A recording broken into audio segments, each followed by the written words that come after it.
갈라디아서 2장 16절에서 21절 같이 읽겠습니다. 사람이 의롭게 되는 것은 율법의 행위에서 난 것이 아니요 오직 예수 그리스도를 믿음으로 말미암는 줄 아는 거로 우리도 그리스도 예수를 믿나니 이는 우리가 율법의 행위에서 아니고 그리스도를 믿음으로써 의롭다 함을 얻으려 함이라. 율법의 행위로서는 의롭다 함을 얻을 육체가 없느니라. 만일 우리가 그리스도 안에서 의롭게 되려 하다가 죄인으로 나타나면 그리스도께서 죄를 짓게 하는 자냐? 결코 그럴 수 없느니라. 만일 내가 헐었던 것을 다시 세우면 내가 나를 범법한 자로 만드는 것이라. 내가 율법으로 말미암아 율법을 향하여 죽었나니 이는 하나님을 향하여 살려 함이니라. 내가 그리스도와 함께 십자가에 못 박혔나니 그런즉 이제는 내가 산 것이 아니요 오직 내 안에 그리스도께서 사신 것이라. 이제 내가 육체 가운데 사는 것은 나를 사랑하사 나를 위하여 자기 몸을 버리신 하나님의 아들을 믿는 믿음 안에서 사는 것이라. 내가 하나님의 은혜를 패하지 아니하노니 만일 의롭게 되는 것이 율법으로 말미암으면 그리스도께서 헛되이 죽으셨느니라. 아멘. 갈라디아서 2장의 말씀을 다시 한번 살펴보겠습니다. 먼저 우리가 16절에서 말하는 것처럼 사람이 의롭게 되는 것은 율법의 행위에서 난 것이 아니요 오직 예수 그리스도를 믿음으로 말미암는다. 이 말씀을 이해하기에 앞서 한 가지 전제가 있습니다. 그 전제는 하나님은 의로우시고 우리는 죄인이라는 겁니다. 우리가 의로우면 예수님께서 오실 필요가 없는 것이죠. 그래서 오늘날에도 유대인들은 메시아를 기다리고 있습니다. 예수님께서 메시아로 구원자로 이 땅에 오셨지만 그들은 예수님을 메시아로 인정하지 않는 것입니다. 그래서 율법의 행위를 통해서 자기의 죄인됨을 극복해서 구원에 이루고자 하는 것이 갈라디아서를 쓸 때 그 배경에 있던 전통 유대인들이 가진 생각이기도 하고 또 예수를 믿는 유대인들이 가진 생각이었습니다. 예수를 믿는 것만으로는 부족하다는 것이죠. 그러나 여기에서 가장 중요한 부분의 문제는 사람은 죄를 범하여서 죄인이 되었고 또 하나님은 의로우신데 그 의로우신 하나님께서 우리를 구원하기를 기뻐하셨다는 데 가장 중요한 포인트가 있습니다. 사람은 스스로 자기를 의롭게 할 수가 없습니다. 그 다른 말은 사람은 스스로 구원에 이를 수 없다는 겁니다. 별 용을 다 써도 우리는 구원에 이를 수 없습니다. 기독교를 제외한 세상 종교들이 추구하는 것이 그런 것입니다.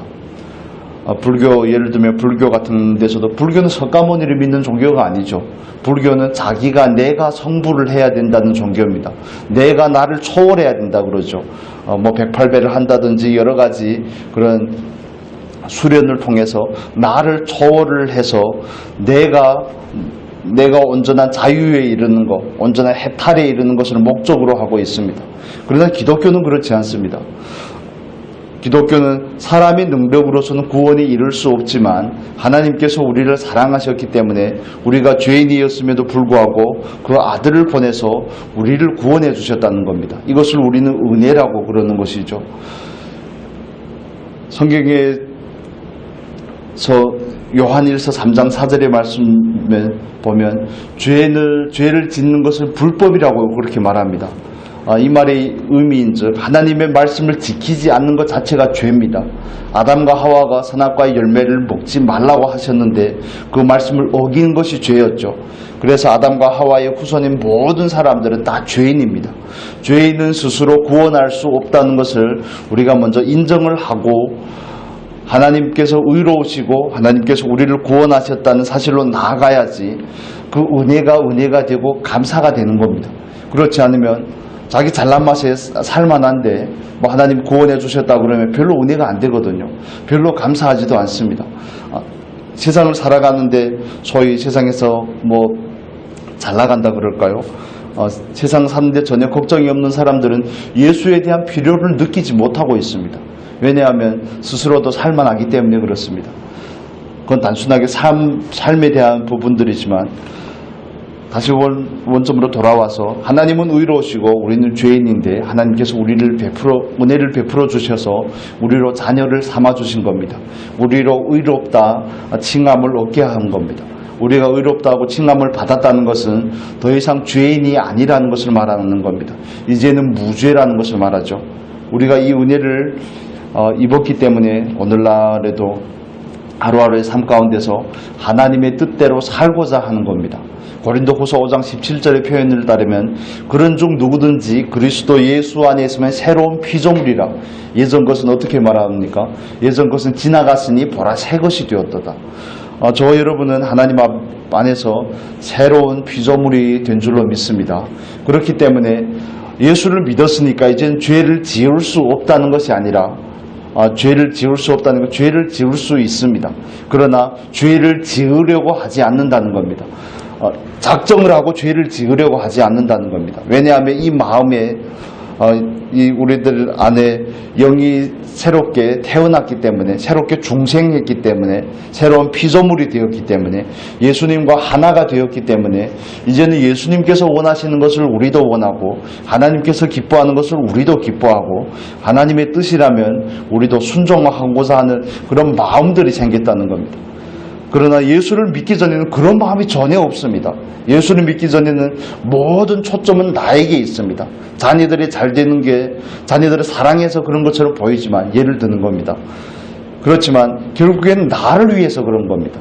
자녀가 좀 잘 살아야 내가 속이 덜 썩거든요. 예를 들면 속을 덜 태우게 되고 결국엔 내 행복을 위해서 내 남편이라든지 아내라든지 뭐 자녀들이라든지 일가 친척들이라든지 내 건강이라든지 모든 것이 나를 위한 겁니다. 하나님을 떠난 사람은 본질적으로 이기적인 존재가 되었기 때문에 그렇죠. 그래서 그런 왜곡된 사랑 가운데 있는 이유들도 다 그런 부분의 문제입니다. 그러나 우리가 예수를 믿기 전에는 자기만 사랑하고 세상을 사랑하고 돈을 사랑하고 이 눈에 보이는 것들을 잡으려고 집착하고 쫓아가는 삶이었지만 죄를 지으면서 양심에 전혀 가책이 없었지만 예수님과 연합을 하고 하나님의 은혜로 구원을 받고 나서는 우리 안에 어떤 소원이 생기냐면 작은 소원이지만 하나님의 뜻대로 살고 싶은 소원이 생깁니다. 그래서 말씀을 지키지 않으면 내 안에 양심에 가책이 있죠. 예배에 빠진다든지 아니면 욕을 했다든지. 저도 예전에 욕을 좀 해봤는데 그러면 옛날에는 그런 게 마음에 전혀 가책이 없습니다.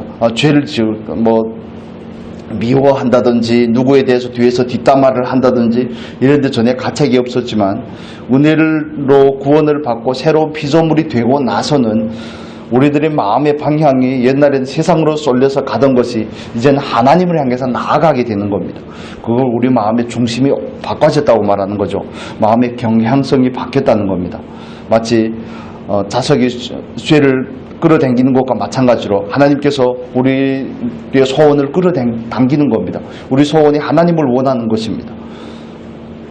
그렇지만 그 육체를 가진 연약함의 문제가 있기 때문에 죄를 지을 가능성이 있죠. 그러나 고의로 죄를 지으려고 하면 그런 부분에 대해서는 문제가 있는 것입니다. 교회는 나오는데 고의로 죄를 짓고서도 마음에 전혀 가책을 느끼지 않는다고 하면 그분은 혹시나 그냥 교회를 나오는 사람입니다. 교인이지 성도가 아닐 수가 있다는 것을 우리는 이해할 필요가 있습니다.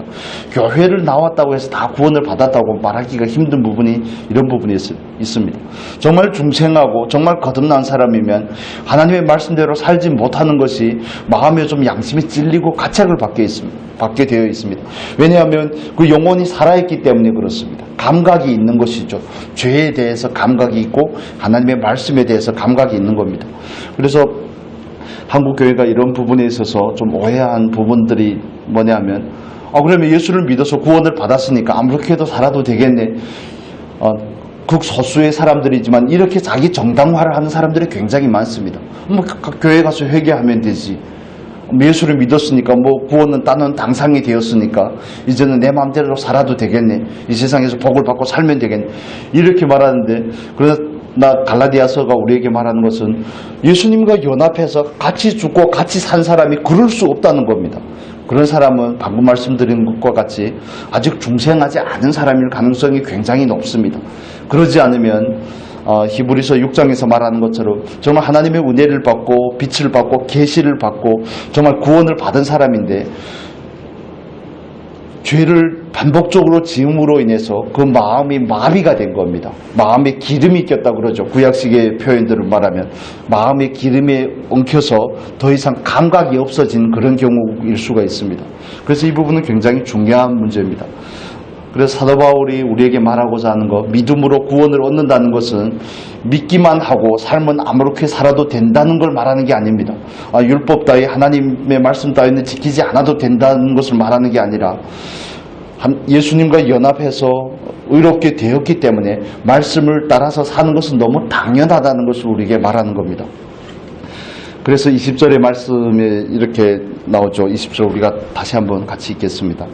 내가 그리스도와 함께 십자가에 못 박혔나니 그런즉 이제는 내가 산 것이 아니요 오직 내 안에 그리스도께서 사신 것이라.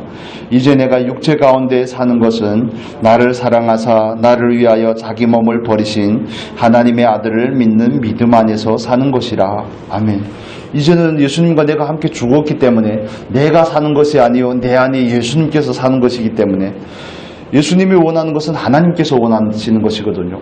예수님께서 이 땅에 오셔서 이루고자 하신 일, 하셨던 일들도 다 자기 자의대로 자기 뜻대로 한 것이 하나도 없이 다 하나님의 말씀대로 하셨다고 요한복음 우리에게 증언하고 있습니다.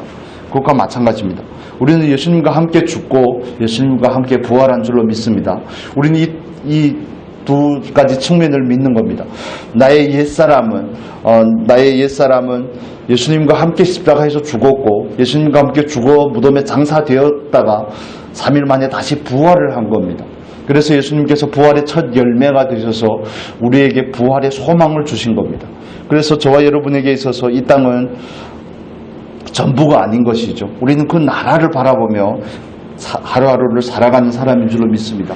그렇기 때문에 죄를 함부로 짓는다든지 고의적으로 범죄한다든지 고의적으로 하나님을 대적한다든지 하나님의 말씀이라는 그 틀을 벗어나서 함부로 행한다든지 이런 부분의 문제들은 우리에게 있어서 굉장히 심각한 문제가 될 수 있는 것입니다. 구원을 받지 못한다는 게 아니라 하나님의 나라에 갈 수 없다는 것이 아니라 하나님 앞에 온전하게 설 수 없다고 말하는 것입니다. 고린도전서 3장에 보면 우리가 하나님 앞에서 하루하루의 삶을 사는 것은 삶을 살아가는 것은 마치 집을 짓는 것과 같은데 우리들의 쌓은 집이 우리들이 행한 그 공력이라고 그렇게 표현을 했죠. 그것이 나무나 아니면 지푸라기로 지은 것이면 하나님 앞에 섰을 때 그게 다 타버린다는 겁니다. 그건 다른 말로 말하면 우리가 예수를 믿고서도 내 마음대로 내 의를 따라 산 삶들은 하나님 앞에서 인정을 받지 못한다는 겁니다. 그러면 하나님 앞에 나아가면 옛날에 그 우스갯소리가 있던 것처럼 그런 사람은 면류관을 쓰지 못하고 개털모자를 쓴다고 그랬습니다. 옛날에는. 그게 성경에서 소위 말하는 그런 부끄러운 구원의 자리에 이르는 겁니다. 그래서 예수를 믿은 다음에 그 삶이 우리가 하나님 앞에서 바르게 내가 살지 않고 예수가 나로 인해서 사는 그 삶이 너무너무 중요한 것입니다. 그래서 저와 여러분은 오늘이라는 이 삶 가운데서도 내 옛사람을 십자가에다 다시 못 박는 것을 반복해야 되는 겁니다. 이미 죽었지만 내가 예수님과 함께 십자가에 못 박았습니다. 내 성질도 내가 가진 그 육체의 못난 부분들도 하나님께서 기뻐하지 않는 그 내 마음에 있는 그런 습관들도 모든 것도 다 예수님과 함께 십자가에 죽었습니다. 이제는 내가 말하지 않고 내가 생각하지 않고 내가 결정하지 않겠습니다. 내가 내 기분을 따라서 함부로 하지 않고 내 안에 있는 예수님이 나를 대신에 살아주십시오. 이것이 저와 여러분의 날마다의 기도가 되어야 되는 겁니다. 그렇지 않으면 그 모습 그대로 살게 되기 때문에 그렇습니다. 우리는 이미 죽었음을 믿으시기 바랍니다. 믿으시죠? 그리고 죽었다고 우리는 고백을 하고 이걸 인정을 해야 되는 겁니다. 아직도 시퍼렇게 살아있는데요. 그게 아니라 성경은 우리가 죽었다고 말합니다. 하나님의 말씀이 죽었다고 말하기 때문에 우리는 죽었다고 인정하고 믿는 겁니다. 맞습니다. 예수님이 죽을 때 나도 죽었습니다. 예수님이 부활하실 때 나도 부활했습니다. 그리고 우리는 하루하루의 삶을 그 부활의 생명으로 살아갑니다.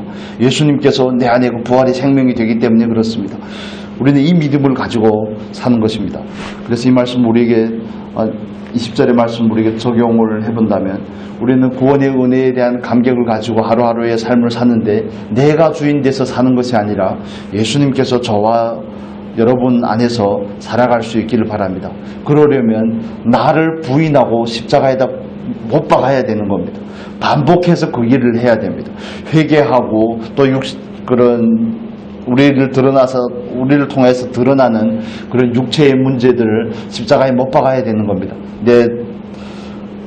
아직 정죄되지 않은 말이라든지 행동이라든지 아니면 그런 나쁜 습관들이라든지 수군거림이라든지 시기라든지 질투라든지 모든 육체의 것들이죠. 모든 육체의 것들을 십자가에다 못 박고 예수가 내 안에서 사는 삶이 저와 여러분의 삶이 될 수 있기를 바랍니다.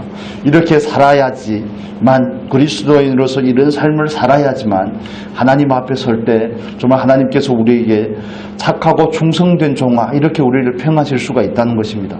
이것은 굉장히 중요한 문제입니다. 그래서 오늘도 우리가 우리의 옛사람을 따라 살지 않고 옛 생각, 옛 감정, 옛날의 그런 의지와 결정, 내 지식, 내 총명 이런 걸 의지해서 살지 아니하고 오직 내 안에 계신 그 예수님으로 살 수 있는 귀한 하루가 될 수 있기를 바랍니다. 기도하겠습니다. 참 좋으신 아버지 감사합니다. 하나님은 의로우시고 우리는 하나님 앞에 죄인입니다. 죄와 사망 가운데 죽었었습니다. 그러나 하나님께서 우리에게 긍휼을 베풀어 주셔서 그 무궁하신 사랑하심으로 말미암아 은혜로 우리를 부르셔서 우리를 구원하시고 하나님의 자녀로 만들어 주셨습니다. 우리로 또한 예수 그리스도와 연합하여 예수와 함께 죽고 함께 부활하게 하셨습니다. 아버지, 우리가 오늘을 사는 것은 하나님께서 우리에게 주신 새 생명으로 사는 것입니다. 내가 사는 것이 아니라 내 안에서 예수 그리스도가 사는 삶이 될 수 있도록 인도하여 주시옵소서. 아버지, 예수 그리스도를 통해서 우리가 하루하루의 삶을 살아갈 때 우리를 통하여서 하나님께서 영광을 받을 것이요 우리들의 삶 가운데 하나님께서 축복된 길로 우리를 인도하여 주실 줄로 믿습니다. 아버지, 우리가 날마다 우리 자신을 부인하고 우리의 옛 생각과 옛 감정과 옛 습관들을 십자가에 다시 못 박고 그것을 다시 믿어드리고 정말 예수님을 따라 내 안에 계신 성령의 인도하심을 따라 살아갈 수 있는 귀한 하루가 귀한 믿음의 식구들이 하나님의 종들이 다 될 수 있도록 축복하여 주시옵소서. 오늘 하루도 하나님 앞에 감사하며 이 시간 우리가 드리는 기도도 하나님 귀 기울이시고 응답하여 주시기를 간절히 소원하며 예수님의 이름으로 기도합니다.